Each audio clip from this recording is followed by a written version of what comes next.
Hello and welcome to Ditch Witch Diaries. We're on to our second topic or our next topic. I don't know if it's going to be second or not. I should probably not say that. My second topic. I probably will intersperse both of ours, but in banishing. So let me just share my screen. It might be, let's see here. Okay. So the next thing, and this is a great topic. Oh, Okay. I love that picture so much. It's for you. I'm God, like I obsessed with have it. to include that because Raven will love Oh it. my God, I love that. So, banishing versus shadow work, when to banish and when to befriend. And I thought that this had some really interesting points when I was like researching and thinking about this. So, I really wanted to go into like what banishing is about and then what shadow work is about. And then we can have a little bit of discussion on this. So, banishing, what you're doing is you're setting a boundary. You're removing unwanted energies outside of that boundary. So, influences, entities, perhaps. Okay, so either it could be physical, it could be emotional, it could be spiritual. And it's like usually if you're doing a banishing ritual or doing a banishing spell work, it's like it's swift, it's decisive. You may have to do it again and again, but you're taking a stand. Okay? So, and when might be banishing might be important. So when someone is actively harmful to you, okay, banishing it could be important or something, someone maybe even. We'll talk about that more later as well in another video. When you're dealing with parasitic thought forms, so toxic people, addiction triggers, intrusive energies, and if they threaten your safety or like your autonomy. So if when banishing, sometimes banishing is self-defense, and that's like could be definitely when you want to banish. Also, you know what? Sometimes you're not ready for shadow work. Sometimes you're not ready to face something inside yourself. Because what we're going to find out about shadow work is that's what shadow work is.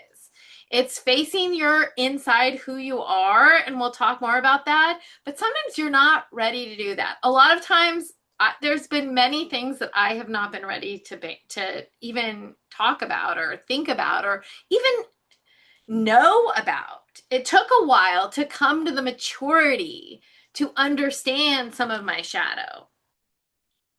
Okay?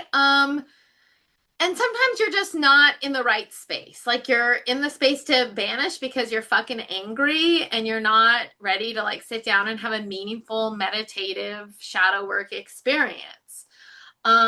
Banishing also can provide you with that energetic boundary so that you can become more in the space to do shadow work as well. Banishing all those actively harmful things, the parasitic things that you don't want, and then seeing what's really left. So you can regroup. Okay.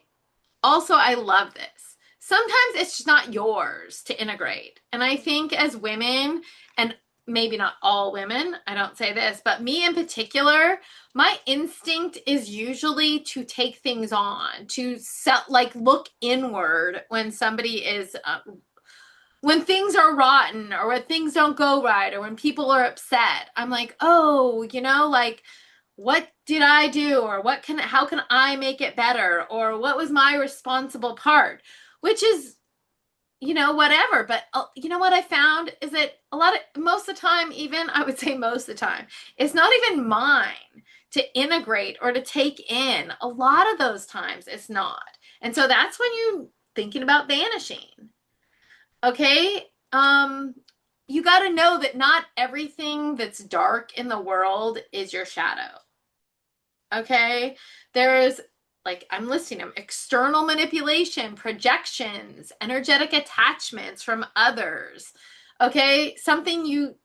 They aren't always things that you should even work with.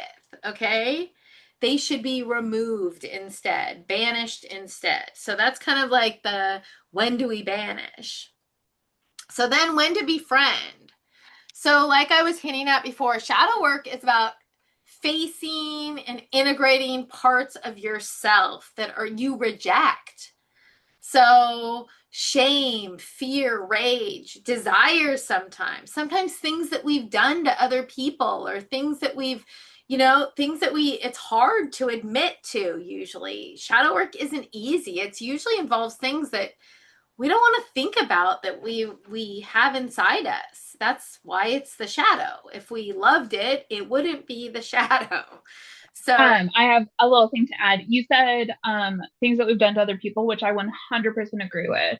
I would yeah. also like to add why we let people do things to us that we don't Yes. want done to us. Oh my gosh, the shame sometimes in that is huge Yeah. in letting people behave horribly to us, not having good boundaries.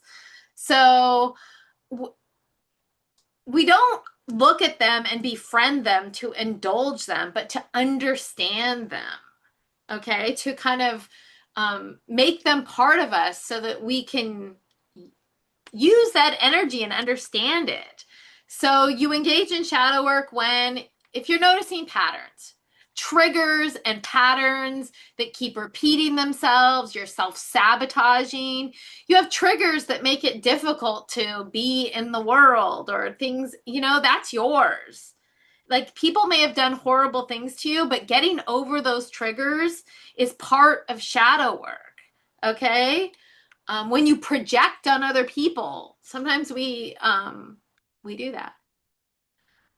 Okay, also sometimes when a strong emotional charge is present, that's like a key sometimes to shadow work. So jealousy, shame, guilt, anger, especially if it seems like irrational amounts of this or too much in your heart, not when somebody says it's too much. Okay.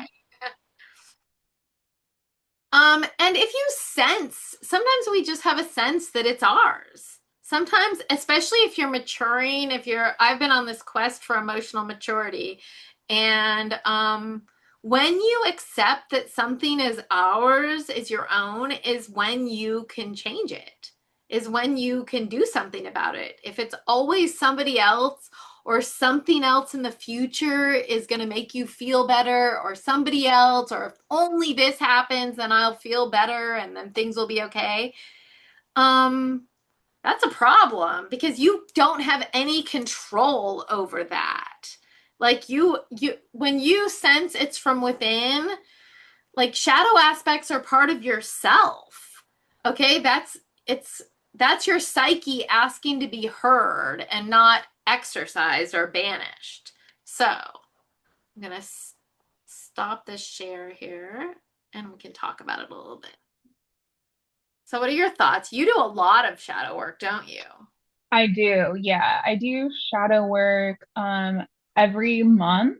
And I'll talk about this a little bit in my slides, but I do it like at a specific phase of the moon. And then I also try to do a little bit um like every week or every 2 weeks. So I'll do it once a month at least, sometimes twice a month. But yeah, I do a lot of shadow work. And um I mean, I feel like a lot of shadow work could be like a whole other like separate topic of discussion, I think. But a lot of people talk about shadow work, but don't talk about what it is. And the thing that I use shadow work or that I use most in my shadow work practice is journaling, right? And it's answering hard questions and difficult discussion prompts. And I tell people like if by the end of it you're not crying, you might not be going deep enough. Like because it really is trying to figure out like get collect these pieces of yourself that you have kept shoved down deep inside of you out of shame or embarrassment or just not wanting to love that aspect of yourself, and you're picking up these pieces and putting them back into the puzzle that is you where they belong, because keeping them separate is not going to do you any good. So yeah, I do a lot of shadow work, and I agree with you. I think that if you're not ready for some topic within shadow work, you could potentially banish it, as like a temporary band-aid. Um, I also think I agree with you in that you kind of made this distinction where a lot of times banishing is something from outside of you and shadow work is something from within. Why I do the things that I do, why I allow people to do things to me, and like why am I not putting up these boundaries? Or if I'm putting them up, why am I not holding them up? And that is very much shadow work versus banishing to me is, and I agree with you, is like stopping this external force from coming into your boundaries. Like that's the separation. I think you did a good job explaining that. I align with that fully. Thank you. Hmm. Good. I do a I do journal prompts every day, and some of them end up being more shadow oriented and than other times. Some of them are um more like I have one that I do often, like happiness is a habit I'm developing.